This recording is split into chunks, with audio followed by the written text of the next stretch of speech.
Hello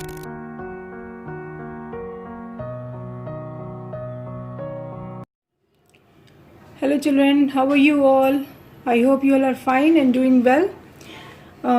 Also, you all have relaxed very well. Now it's time to study, and here is my another video which is based on the vegetative propagation method.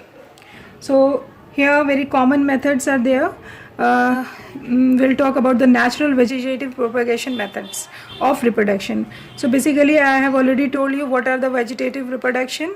It is the reproduction which is placed which takes place with the help of the vegetative part of the plant. So what is the vegetative part of the plant? That is the stem, roots and the leaves are the vegetative parts of the plant, and they are able to develop into a new plant.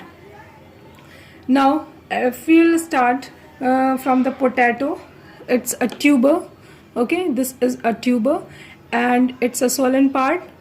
Why it is swollen? Because of the stored food. Okay, and here you can see that structures are there. So many small structures are there, and they are known as the eye. Okay, because this potato is matured enough to develop into a new plant. What I have done here, I have done the experiment to show you all how the reproduction takes place. I have cut the potato into many pieces, and each piece will bear the eye.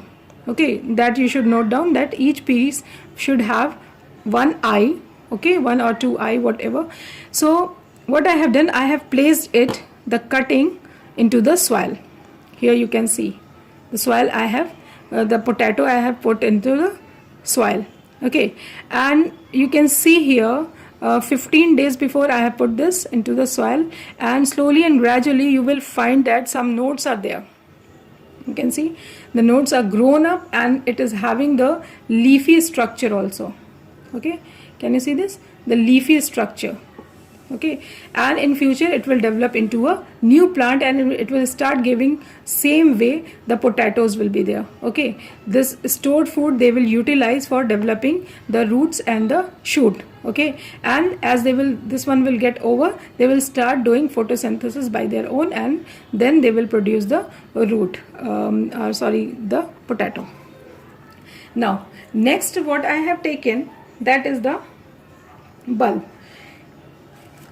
This is the onion, you know very well, this is onion, and this portion is the root part. Here the shoot will develop. You might have noticed that when you will store this and the season comes, then slowly and gradually the green leafy structure will start coming out. It is what the onion is ready to propagate. Okay, to develop into a new plant, and further it will develop so many onions. Okay, basically they are made up of fleshy scale leaves. Okay, fleshy scale leaves, you can see that these are the, when your mother cuts it, you can see that these are the fleshy one. Okay, and when you will cut, you will see that so many layers are there. Okay, each layer, they are the disc shaped, and they are also the stored food. That's why they are having the swollen part, and these are the dried scale leaves which protect the onion. Okay, now the third one what I have taken, that is the ginger, and it is the example of the rhizome. Okay, it is the example of the rhizome. It is the branch underground stem that swells up due to the storage of the food.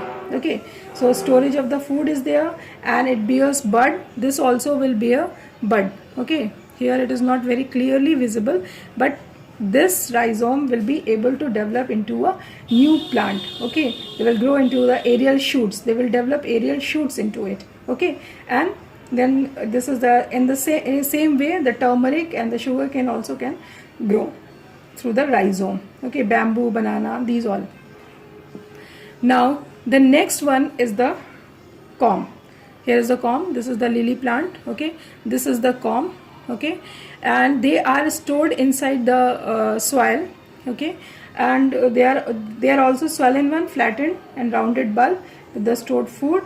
And this one, they got the favorable condition, and then they start developing into a new plant. You can see here, this is the new plant which came out. Okay, there's now rainy season, they are the bulb are developing, and then they are developing into a new plant. And in the same way, you see the new leaves are also coming out. These are the new leaves which are coming out.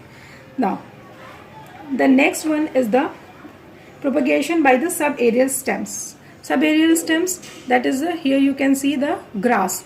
You know very well, grass grow very fast, and here you can see they are the network of the adventitious roots. These are the adventitious roots and they grow very rapid. Okay, so these are the shoots which are known as the roots are known as the stolons. Okay, that's why you can see that they are connected with each other. Okay, and that's why they are able to spread very fast. Okay, now another method is this is the artificial method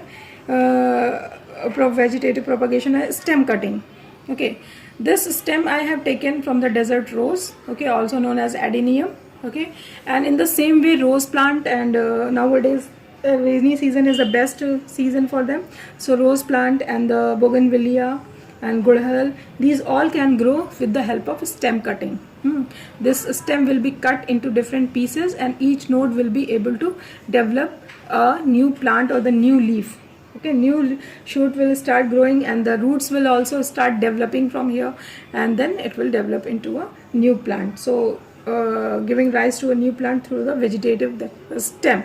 That's why it is included in the vegetative propagation. But it is called artificial. Why? Because we human beings are doing so.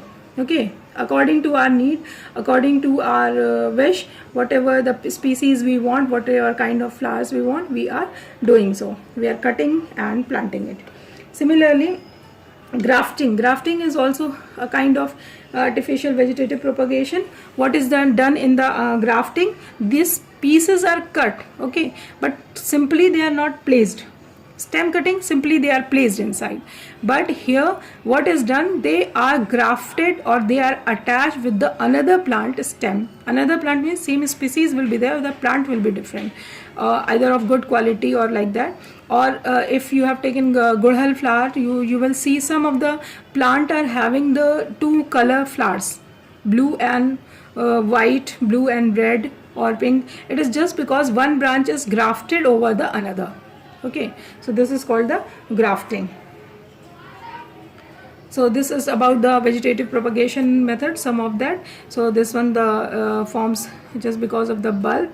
Then here the tuber is there. This one is the rhizome, and this one is the stolon, and here is the bulb. Okay, and this is the stem cutting. So this is all about the vegetative propagation method. I think you all have understood this. So students, hope you all have understood the topics. If you have any doubt or question, you can ask in the comment section below. And please like, share it with your classmates, subscribe, and don't forget to hit the bell icon so that you can get my latest updates. Thank you and take care.